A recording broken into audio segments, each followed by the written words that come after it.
Goedenavond allemaal, hier zijn we weer eens voor de zoveelste keer, geen idee meer. Vanavond gaan we terug naar Ierland. Ja, zoals jullie al gemerkt hebben, een van mijn favoriete plaatsen, landen. Vanavond heb ik de hoofdgast natuurlijk en er is een bijgast ook. Naar goede gewoonte heb ik Johan ook uitgenodigd om deze gast aan te kondigen, aangezien het een volledig nieuw product is op de Belgische markt. Dus we zullen zo dadelijk ook Johan zijn mening kunnen horen over waarom hij deze mevrouw gecontacteerd heeft om haar whiskies uit te brengen. Ik snap het wel, ik heb ze mogen proeven al, dus ik ben al overtuigd. But first of all, we're going to meet Louise. Good evening. Hello from Ireland. How are you? I'm fine. Welcome in Belgium. It's not like we hope to have it, but it's the next best thing. So I would rather be there, but unfortunately, here we are. So thank you for having me. I appreciate it. My pleasure. It's your first time in Belgium? Virtually it is. Yeah, I've been to Belgium quite a few times and Luxembourg,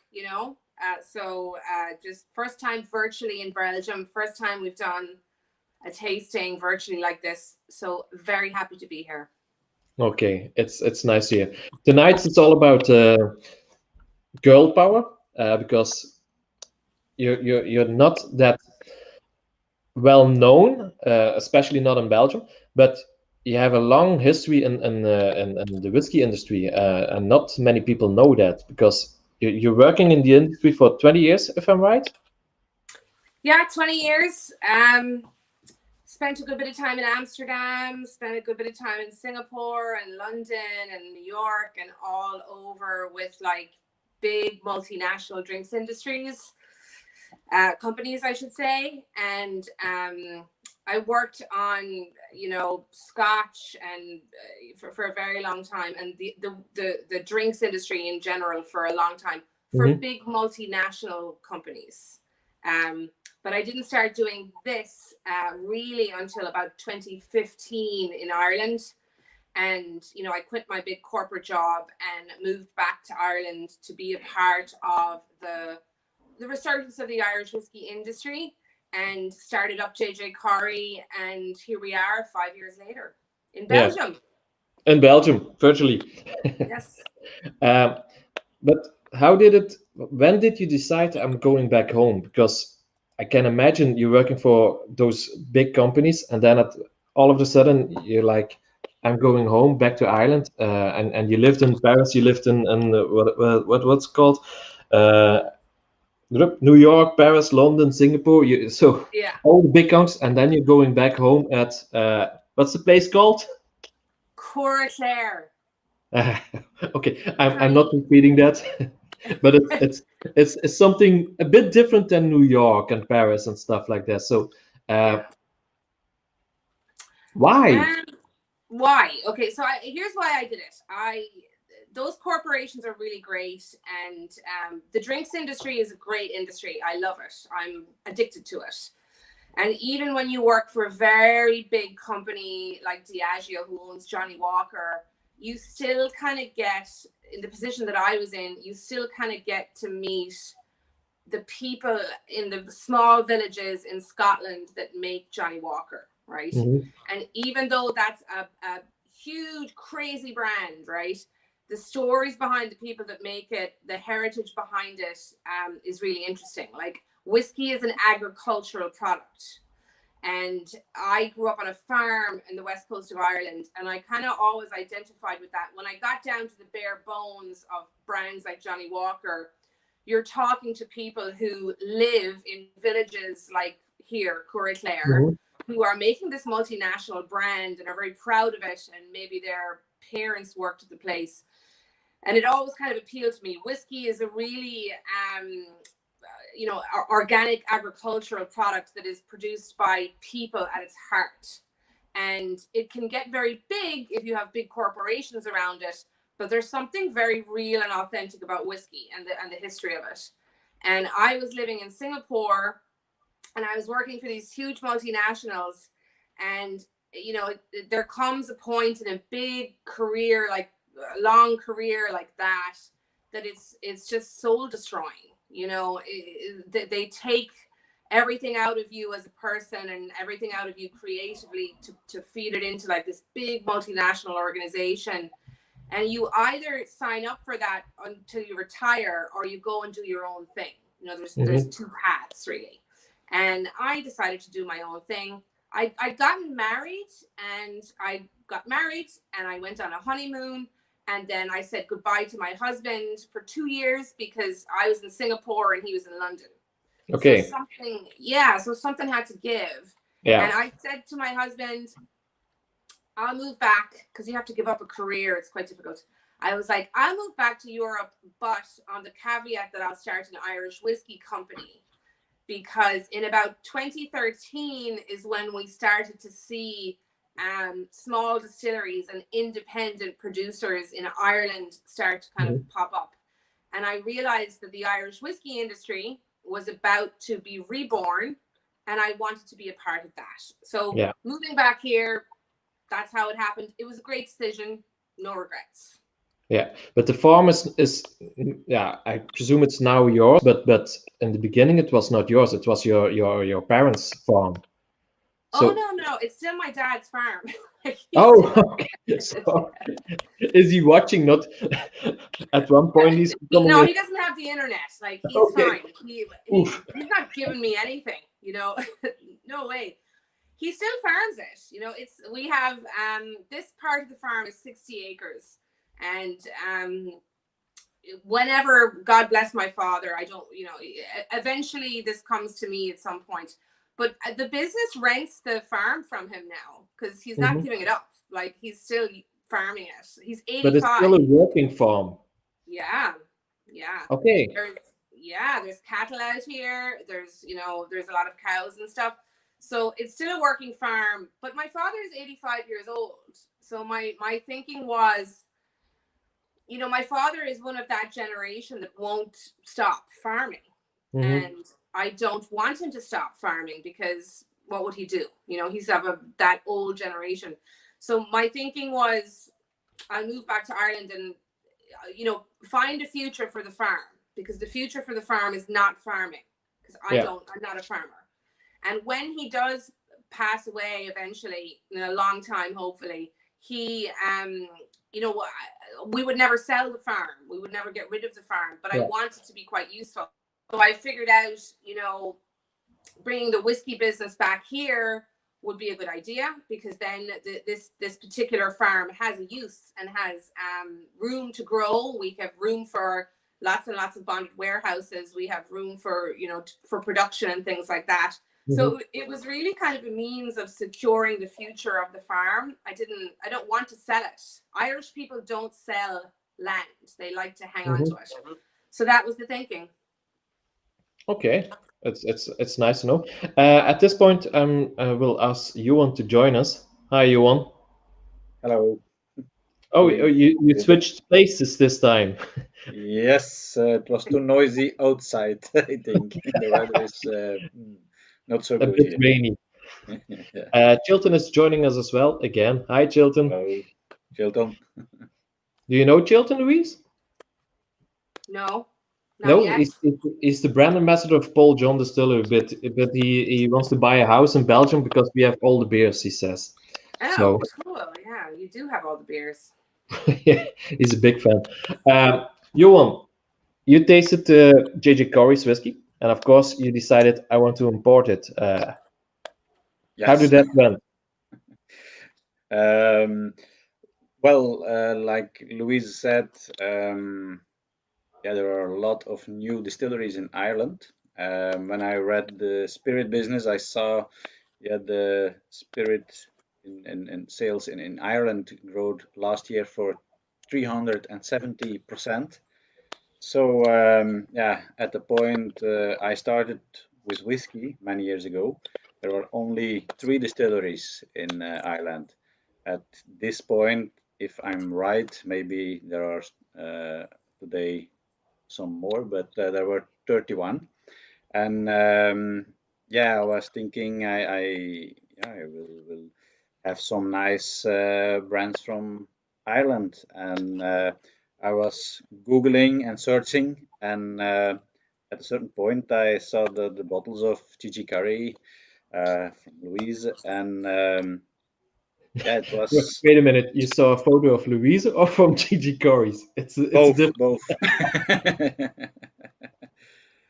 Both, but yeah, I was surprised to see some more special things in Ireland, like we are used to see in Scotland, like single casks, more smaller batch releases, and things like that. So I started to read the story, and yeah, I sent an email. I immediately had something like, yeah, I want to taste this because this can be something really different, yeah, than all the stuff we know, and it was like that. It's and obviously the bottle has a nice design on it and as well, but just for the people's sake, just so they know, Louise, you're not a distillery, No. you're a bonder. But can you explain what it is? What is a bonder?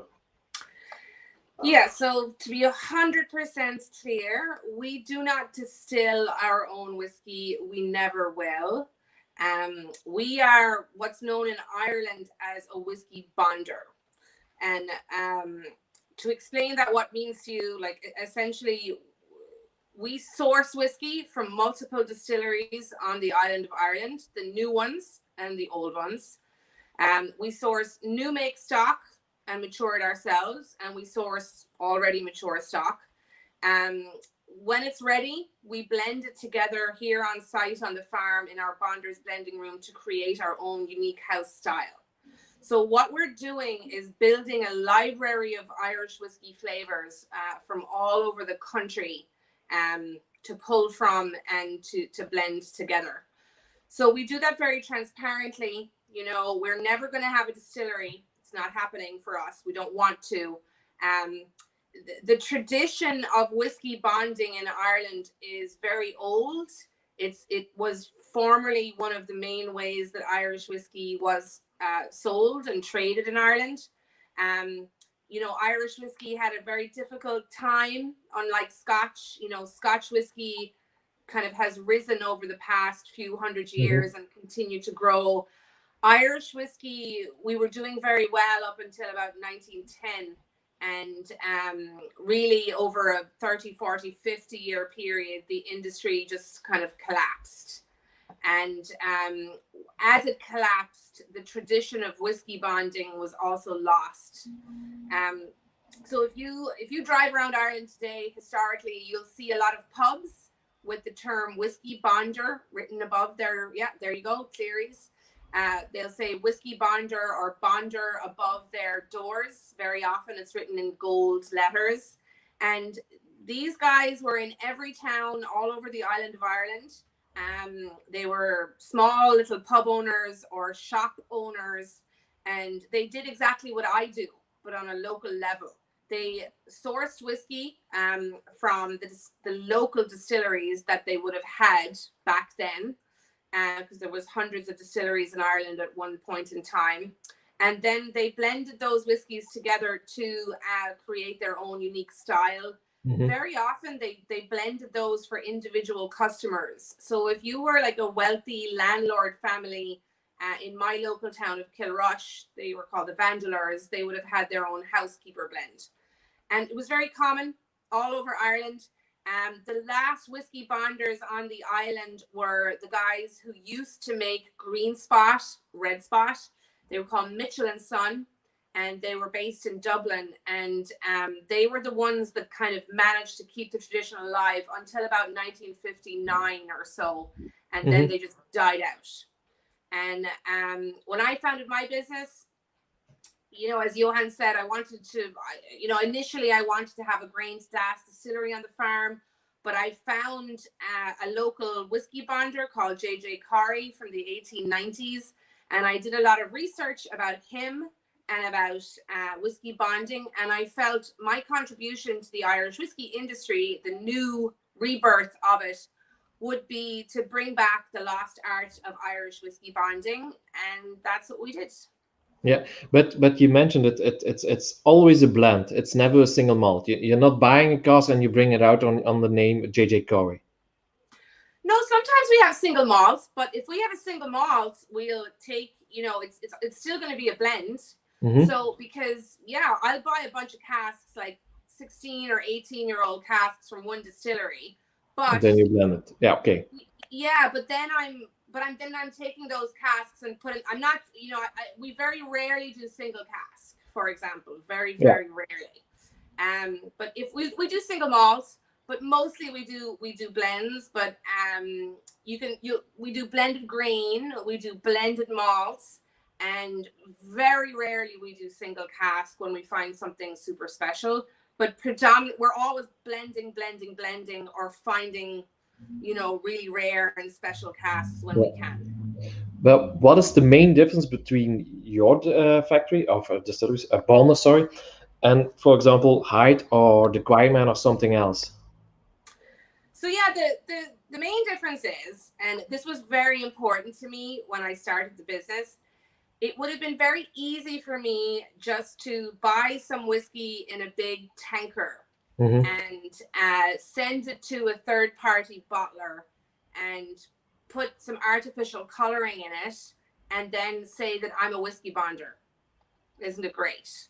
Yeah. That's easy, right? So that's that's how you would pretend you're a whiskey bonder and do like a marketing construct. That, in my opinion, is what's called an independent bottler, and it's a very good thing to do, and it's wonderful. And Scotland is brilliant at being independent bottlers, and it's a great business. When I decided to bring back whiskey bonding, my goal was to kind of curate everything from still to glass, right? Yeah. So we don't distill, but we are kind of curating the liquid and like shepherding the liquid from the moment it comes off the still till it goes in the glass. Yeah. So we will go to a new distillery and we will taste the new make and we'll say, okay, that needs to go into this cask, bourbon, this, that, the other, whatever it is. We will go away and we will source the casks, match it to the liquid. We deliver the casks to the distillery. They're filled up. And then they're matured here on the farm in my bonded warehouse. And it's really hard to get, to be allowed to have your own kind of bonded warehouse, right? So there's a barrier to entry there. You have to work really hard to do that. The advantage to having a bonded warehouse is that you have total control over maturation. You have total control over every individual cask. If I want to know today how cask 66421 is doing, I can go out there and look at it and taste it and figure it out. Then when the whiskey is ready, I built a Bonder's blending room, the only one of its kind in Ireland, meaning that I have total control over the entire blending process. So our whiskey will go from the rack house into the Bonder's blending room. We can do partial disgorgements of casks. We can do what I call precision blending, meaning we need 10 liters of the 29-year-old, 2 liters of the 2006, et cetera, and really be pernickety about the blend. And my experience in the Irish whiskey industry in general is that hadn't existed until now. Yeah. Nobody has that kind of control at that level, unless if you're a distillery, you're going to have that control. But we have exactly the same amount of control as a distillery does, except we don't distill. And the difference between me and the people that you mentioned is that element of control and that element of, shepherding the process kind of end to end. I don't buy tankers of whiskey. I don't buy 15-year-old whiskey in a tank. I buy 15-year-old whiskey in what I call living casks.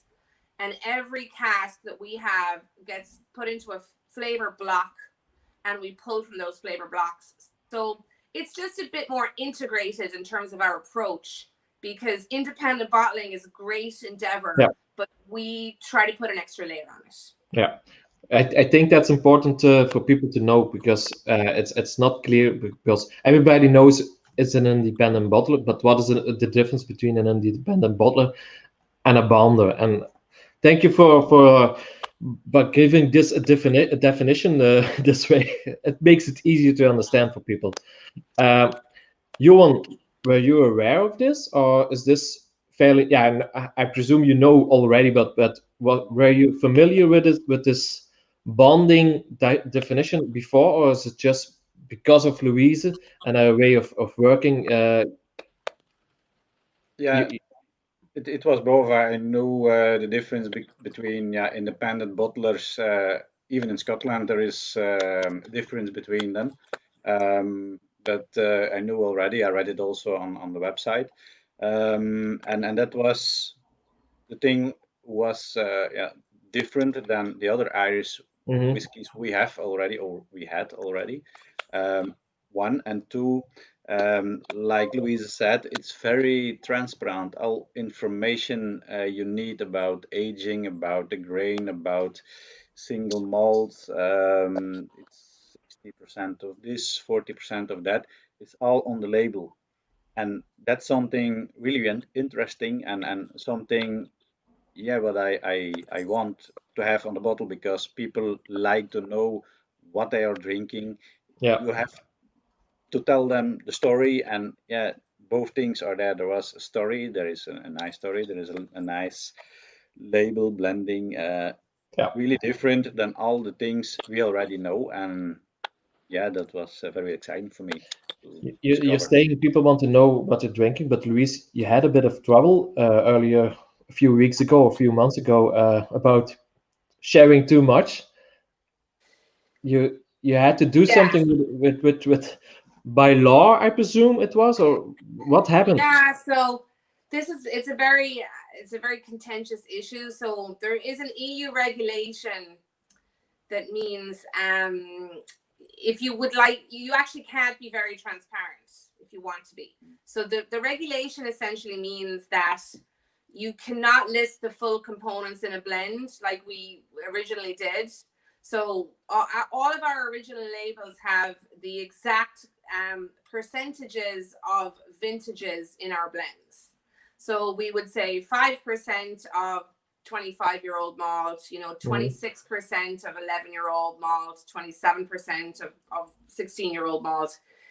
And we'd be very open and honest about that. And there's an EU regulation that bizarrely means that that's misleading to the consumer.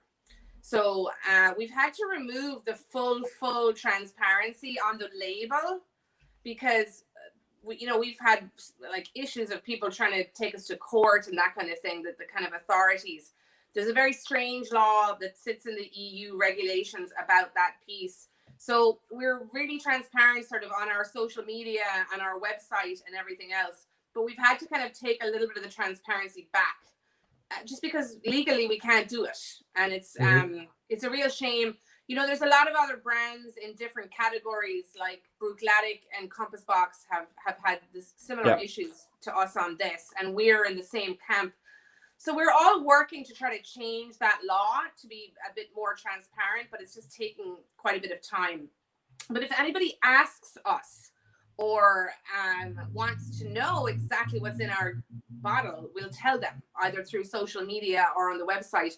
But bizarrely, because of the EU reg, we can't put it on there anymore. But it is allowed to tell people.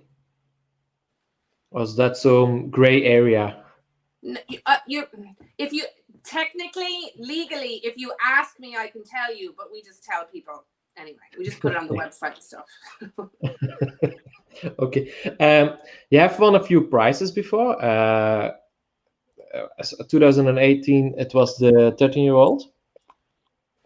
That's the Gale. That's the Gale. We've won quite a few. Yeah, we've done a lot of. We've done well on whiskey shows. Whiskey awards. We have World Whiskies Award. We have San Francisco. We have the Irish Whiskey Awards. We don't enter every award show in the world because they just get expensive after time. But we tend to sort of get gold medals and win things. The award show that I really care about a lot is the Irish Whiskey Awards here in Ireland. And that's Bernard Walsh from the Walsh Distillery, of course. Yeah. He's telling me to smile in that photo. I seem to recall what he said to me, because I was shocked. In that photo, we had just won Best Irish Single Malt. and that was the Flintlock, and that was a blend of 3 different casks from up north, big distillery up north. And it was the first time an independent producer, my size, tiny little independent producer, had won that award. Like, we won the whole category, and I was really shocked. You didn't expect it. It's like the Oscars. It's like the Oscars. Yeah. and so I'm very glad to say that, like, we do, you know, we produce whiskey for whiskey drinkers, right? We're not like a big commercial brand. You know, we try to put whiskeys out there that whiskey people are really into, that are complex, that are layered, and that's kind of that's our MO. That's what we like to do. So when we get awards, like, it's amazing, because particularly if they're reviewed by whiskey people, we love that. Yeah, I can imagine that. It's at your place at this moment, at your firm. It's a lot of women working there, so that's why I was telling before we entered at the start of the show, I have to say, I was mentioning to the viewers, it's all about girl power, because at this point you have 5 people working for you. Yeah. And 4 of them are female. Yes. So, but that's kind of like, if you look at any booze company in the world, normally that's kind of flipped. You know, it's just accidental. It's happened that way, I think. You know, when we grow, when we have like 50 people working for us, I'm sure that will kind of even out. But it's just kind of happened that way, just the way it's worked out. And I like, you know, I enjoy the fact we have some younger women working for us, you know, who are coming into the industry. I think there's not a lot of female founded whiskey companies out there. So I think it's kind of a good thing and a good opportunity as well for us to sort of showcase to women that, like, whiskey's for everybody. Anybody can do it. Anybody can get into it. So, you know, I wish it wasn't a big deal that we're all female or mostly female, but at the moment, it's a nice thing to hear, because it's by definition it's all men, mostly men working in the industry. So when women are coming up, it's a good thing. Yeah, it is. And we see, you know, what's good as well is that, like, we do a lot of work in America. You know, we're active in America, and women in whiskey in America is very well established now over the last 5 years. And I think we're gonna see that across Europe now moving forward, and seeing women being more interested in it as a category. And I think that's a good thing. You know, it's a good thing for the whiskey category as a whole. The more people that are drinking and appreciating whiskey, the better. So we can relate to that kind of movement over in the US very easily because of who we are. But you know, it shouldn't matter, but it does matter. Like, it's a nice thing. It's a good idea for Green, who just joined us. Green is one of actually the most important people from the Mountie Cows. It's an all-female whiskey club in Belgium. We love those guys. Yeah, we're coming. We're, as soon as we can travel, like, we'll be there. We'll do a tasting and all the rest of it. Like, yeah, I think it's great. Yeah, we sure have to go there. It's really interesting. For sure. I already called her, so. Oh, she already knows. Enjoy it, I can say that. Okay, we're talking about 5 people working for you, but they're not working in Ireland. So are they all based in abroad, or are there some of them working with you? So we've got Caroline, who's here for kind of hospitality and marketing, and then Eric, who does our production now. So in the very early days, I did all of our production, and now Eric does all of our production.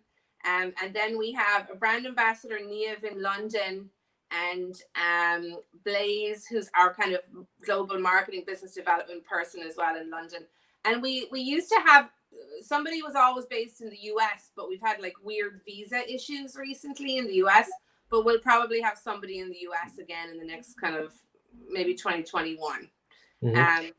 But yeah, everybody is a really tight team, and we are so small, you know, and we have no budgets, and we're small, but we're mighty. We just kind of, everybody in the business is really in love with the whiskey industry as a whole, and I think we see ourselves on a bit of a mission to do really interesting things with an Irish whiskey and make really qualitative whiskies as well in a more modern kind of a way. So it's a great tight team, and we're at that point of inflection in the business that we're probably, we're about to sort of start really growing, but it's a great team, and everybody works incredibly hard, but it's very small. Yeah. You mentioned you're doing a lot for the USA market. Is there a difference between the USA and the rest of the world, Europe? Yeah, the wise, USA is like its own thing. It's like every time like the USA is like 52 different countries in terms of alcohol. Like the legislation in alcohol over there is very difficult and very complicated. So you kind of have to look at the USA separately. It's just this whole other thing. And Yeah, it's really, but what I mean is people enjoying whiskey. Is there a difference between Americans and the rest of the world? Or are they all enjoying it the same way? They're a little bit ahead of the curve, I think. Like the women in whiskey piece. It's interesting, like the gender piece, right? So they're way ahead of us. So it's great to hear that you guys have that there's an all-female whiskey club in Belgium, but there's probably 700 of those in America, for example. Okay. You know what I mean? It's just a little bit ahead in that regard. They love their bourbon. Bourbon is huge, really, really big. And they love craft small stuff as well. So they're just a little, and they like a cocktail. They're not afraid to put whiskey in a cocktail. It's not damaging, So they're a bit more free and easy about it. They don't have rules about how they like to enjoy their whiskey. They're kind of a bit more free and easy about it. But every state is different. Like it's so big over there, just like everything else in America. It's just a bit different, but the same. It's different, not better or worse. It's just different. Just different, not better or worse, just different. Okay. Talking about the farm early on, and I have a few photos of it. Can you tell us what it is? Because this is at your farm, obviously. Yeah.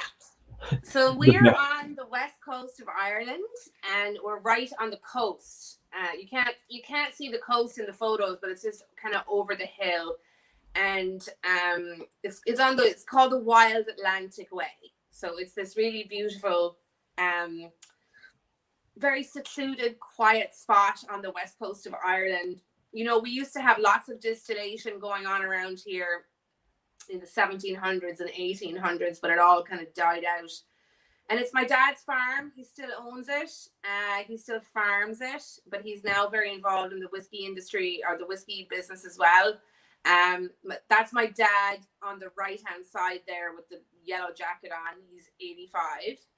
And he's a farmer, and it's been really great to set up a whiskey business on a farm, because farmers are very entrepreneurial and very they have a lot of ingenuity. They know how to do things that are complicated, like setting up pipes and like loading things off of trucks and things like that. Farmers don't really wait for like health and safety kind of regulations. They just kind of do stuff. So it's been really useful to have all of my neighbors and my family kind of here to kind of help as we've been building the facility and everything. And they all get very involved in bottling and things like that. So yeah, it's a working farm, and it's 60 acres that we have here. And eventually there'll be lots of bonded warehouses on here, and we kind of have room to grow. And it's a beautiful environment for maturing whiskey. The ocean is a mile away. It's quite briny and coastal and stormy. So in 25 years, we'll know if that's made a big difference to maturing the whiskey. We won't know for a while though. Okay, but you're planning to be there in 25 years. Yeah, this is it. This is where we make it. Yeah, definitely. Yeah, getting bigger, getting stronger. Yeah. Hopefully. Is there a visitor center?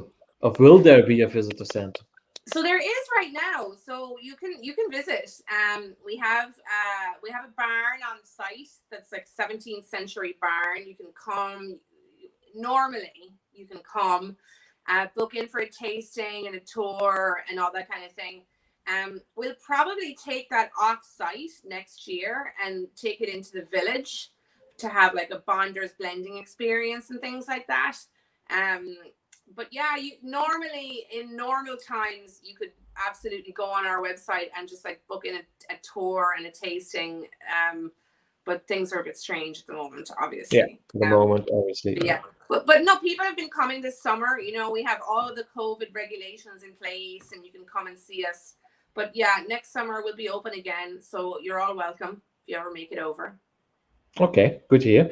Johan, at this point, there's only one bottling available in Belgium. It's the Gale. Yes, that's right. At this point. But Louise told me, and you already know, there will be another one soon. But first of all, we're going to talk about Gale, obviously. I don't know who wants to say something about it. If you want to say something before Louise and tells all the other stuff about it. It's something nice to hear. What's your thoughts about it? Don't say you don't like it, please. Don't do that. Yeah, if I don't like it, yeah, it was not in That our warehouse. wouldn't be available. I know. For me, it's a very well-made whiskey and quite different. It's the right one, with a green label. Yep. Because it's made not only with attention for the taste, but what very present was also the smell you have of this whiskey. So both things are made with attention, yeah, and it's very well different than other whiskeys in that kind of point. And maybe you taste and smell that's made by women. It's a more fine whiskey. It's not that. Yeah, it's more complexity. For me, it was a very very nice discovery and something what I was looking for, different than all the things we already know or already tasted, or someone made it because they want to copy something. This is own style and own thing, and that was really exciting for me. Yeah, Louise, can you tell us something more, or do you agree with Johan and that's all? Yeah, no, it's very nice to hear that coming back from Johan, because the Gale was the first whiskey we ever produced, and you know, it was very important for me as a new whiskey producer to do something very meaningful, and it's our flagship blend, right? Mm-hmm. So remember, we don't distill, we source our whiskey, and anybody can do that. You know, it's easy. It's like what you do with that whiskey that you're sourcing and how you're blending it is where we have to show some kind of talent, because otherwise we're, you know, anybody can do it. So anybody can buy the stocks that we buy, etc., etc. So for us, it was a very considered blend. And we used the oldest stocks that we have. Like at the time when it went into the first blend, I think it was 26 years old, top dressing that we put together, and we used that. And that's very kind of rare in Irish whiskey. That's very rare stocks. So one fan is already agreeing with you. Yeah, like and I appreciate that. Like I love the Gale. Like it's my go-to. It's my go-to. And then the thinking then was, okay, blended Irish whiskey hasn't really necessarily had a moment, or certainly when we first created it, nobody was talking about blended Irish whiskey. You just think of like cheaper, your standard brands, and that are younger and that are just blended and all the rest of it. We decided to take some rare old stocks and then to use those flavor profiles to combine them into an elevated blend. And then celebrate the fact that it's a blend and say, look, this is what blended whiskey, Irish whiskey can be, and should be really in our mind. So the first thing that we came out the gate with was this blend, and the brief was, what do people love in Irish whiskey? What do they look for? And what they tend to look for is those kind of fruity fruit bomb flavors, you know, those layers of whitestone fruits, luscious fruits, lots of mouthfeel, that kind of thing. So we decided to do a 60% malt, 40% grain blend. And at the time in Irish whiskey, and even now, that's quite unusual. You know, that's like upping the malt quotient quite high in accordance with the grain. And the youngest whiskey in that was like 10 years old, I think, in the first one that we did. It was 2010 or whatever it was. So it was a very mature blend. And so it means a lot to me, the Gale. It really delivered on that. You know, it's got these lovely kind of fruit bomb flavors. It's luscious mouth. It's great. It's great. It's a great sipper. It can take a bit of water. If you're into that. We bottled it at 46%. And the only reason we did that is that that's what the whiskey told us it needed to be bottled at. Luckily, it also meant that we don't have to chill filter. And of course, we never use coloring. Like the Gale was the first whiskey we ever bottled. And it was the only whiskey we ever really bottled in a big way, like off site. So after that, we took everything on site. And when we blended it and then we sent it down to the bottler, and the bottler emailed me and they said, what color do you want this to be? And I was like, what the hell are you talking about? The color that it is. Like, don't add anything to it. Like, just leave it alone. And, you know, we never add any of that stuff, basically. But the 46% meant no chill filtration, obviously no artificial coloring. So then the batches tend to be different colors, just depending on, you know, what's the whiskey, essentially. So, yeah, so the Gale, I'm very proud of the Gale. It's our flagship. It's always a big, juicy, fruit-forward style of Irish whiskey, and it's our kind of showcase, really. So we're very proud of it. And it's named after a bicycle that J.J. Corry invented. So there's a nice bit of history to it as well. Okay, cool. And how many batches are there at this point? Of how many batches are there made? Only 3. We're going on to batch 3 now. The first batch was about 7,500 bottles. The second batch, I want to say, was 3,000 bottles. And then the third batch is about another 3,000 bottles. That's what we're kind of going on to. And is there some difference in taste, or is the taste is the same?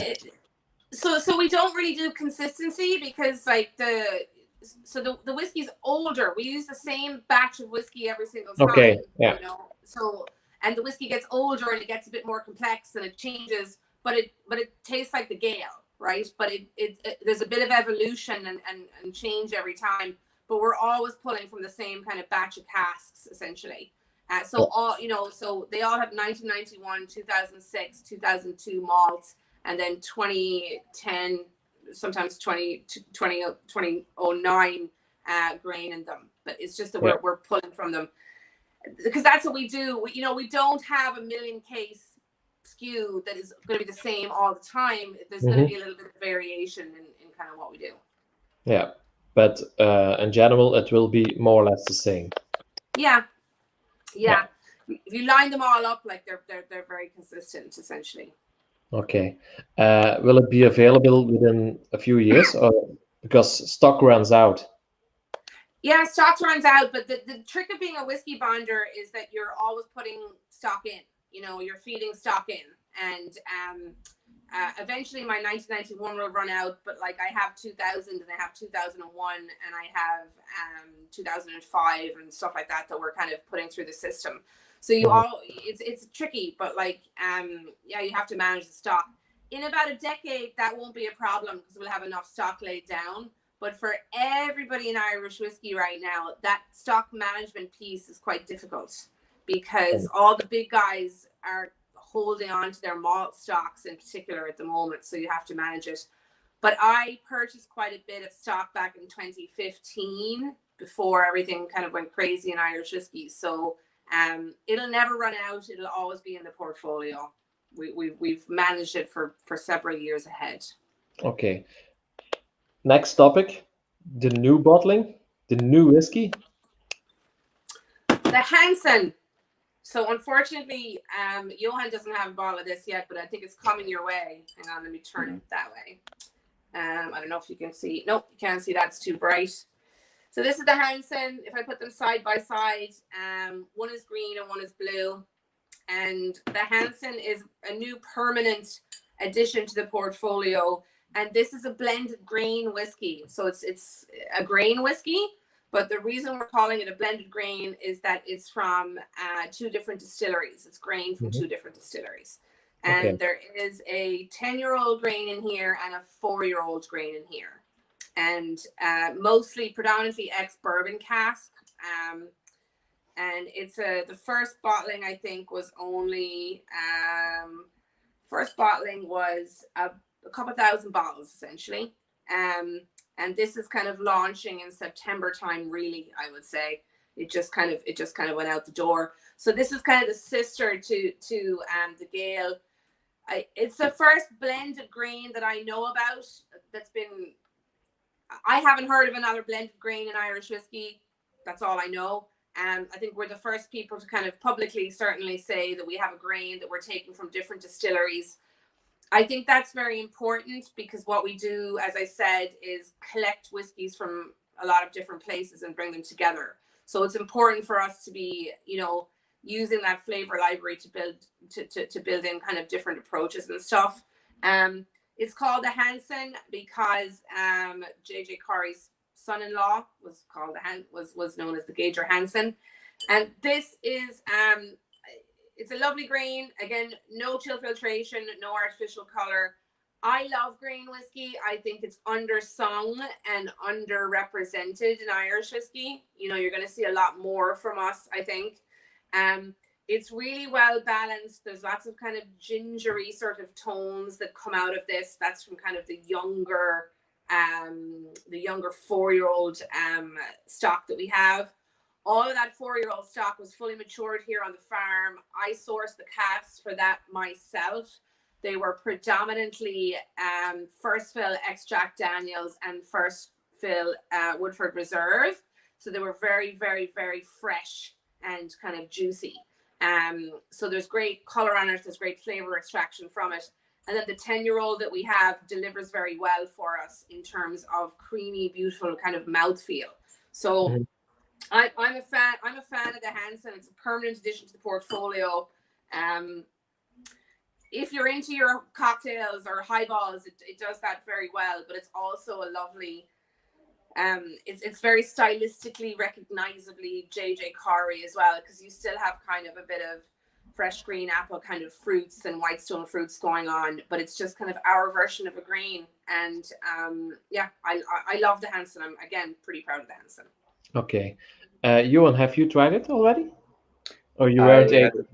Yes, I had the chance to try it, and it was also a very special one for me because if you nose it, you have immediately something very recognizable. But then in taste, it's again very different. I'm a fan of grain whiskies. I like the older grain whiskies in Scotland. Like Louise said, most of people are bad. It has to be single malt grain. It's a little bit lower level, but that's wrong, I guess. For me, it's a second great whiskey, and I'm sure Louise will have beside the Gale as a core range because I think it has lots of potential. It's great stuff for that price also. It will be available in Belgium as well.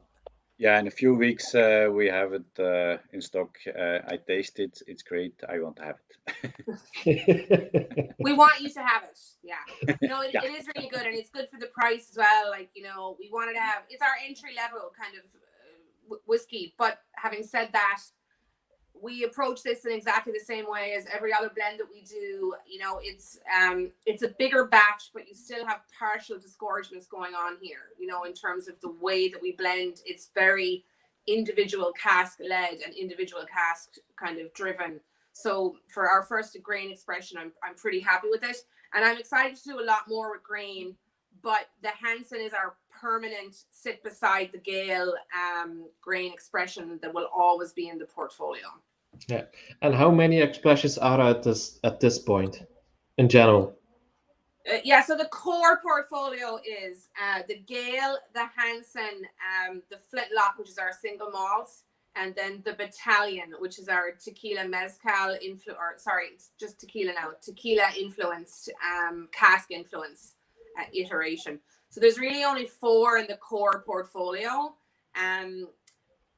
The Flintlock, they're very small bottlings. Like the Flintlock comes out kind of probably in Q4 again. Johan's going to get a sample of that as well, but they're very small bottlings. And then the Battalion, you know, COVID has meant that we couldn't get our tequila casks here on time from Mexico. So it's delayed the Battalion quite significantly. It'll happen next year. But that's kind of the core. There's just 4. And then we do lots of small bottlings for key customers, you know, on-premise accounts and stuff like that. But commercially available, really, that's kind of what you're looking at. It's Gale, Hansen, Flintlock, and Battalion. Okay. And if all goes right, they will be available in Belgium at some point. Yeah, like nobody's going to have any Battalion until next year, the tequila influence, just because of COVID. And then hopefully, if Johan likes the Flintlock, he is more than welcome to bring it in to Belgium. He has to like it. Johan, you have to like it. I have no choice. Don't you dare. Okay, was quite interesting. Johan, I'm not sure, is there anything I forgot to ask, and what you really want to know, what Louise can say to the viewers so they know everything they need to know about JJ Corry's? I think at this point, she told already a lot. Yes, she did. Maybe you can better ask Louise what she will tell. Yeah, of course I will do that, but I'm not sure if I forgot something. So, Louise, is there something more you can tell us about JJ Corry's what we didn't ask you, and what you think people need to know? I think, look, you've got kind of our story there. I think the key thing to know is that we are very much a part of the new wave of Irish whiskey makers, you know, the independent people who are changing things on the island. Like, Irish whiskey was very much dominated by a couple of brands for a very long time, and they made really great whiskey, and they made Irish whiskey quite famous. But what we're really seeing now with me and with JJ Corry and with the other new guys who are coming onto the scene is a real kind of shaking up of how people view Irish whiskey. And I think for a long time, we have been in the shadow of Scotland, only because the industry was in a bad way. But, you know, I work every single day here on the island with new distilleries and new makers. And I just want to tell you that, like, you know, the Scottish better watch out, because there's some tremendous whiskey being made on this island now. And give us a chance. There's a lot of fresh thinking on the island of Ireland, and there are a lot of fresh views around whiskey. So us at JJ Corry, like, we're kind of one of the first to that new guard coming out. And I hope that we can reintroduce you to Irish whiskey in a kind of a refreshing way. And yeah, hopefully I'd love to come to Belgium and indeed Luxembourg, Johan, and say hello to everybody. But, you know, follow along on our social medias and stuff. We'll always keep you apprised of what's going on. But that's all I would say. Okay. You're a very, very modern company because you use Facebook and social media very much.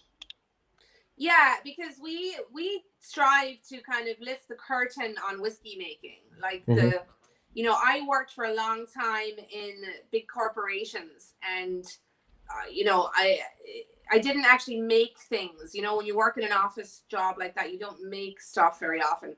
And then when I physically started to make whiskey, I realized, God, this is so cool and it's so interesting. And I was like, oh, I want to show everybody this. It's so amazing. Like, so as much as I can, we kind of every day we'll go, oh, look, we're doing this today. We're disgorging a 1991 sherry cask into a port cask or whatever. I don't know, whatever we're doing that day. And it's super interesting. So our approach is to be totally transparent and bring people in on the process. There's nothing you can't ask us that we won't answer. There's only one way to make whiskey in Ireland legally, you know, in terms of the physical distillation, like you have to make it a certain way. So we have a joy here about what we do and how we do it, and we want to share it. So I just, you know, I think for a long time, whiskey has just been shadows of and mystery. And we want to get rid of all that and bring you in to how we make our whiskey and what we do. So ask us anything. We'll about whiskey making. We'll always answer it. Okay, that's good point to say. Okay, we are at the end of our show. So first of all, Louise, thank you very much. Johan, thank you very much for joining us again.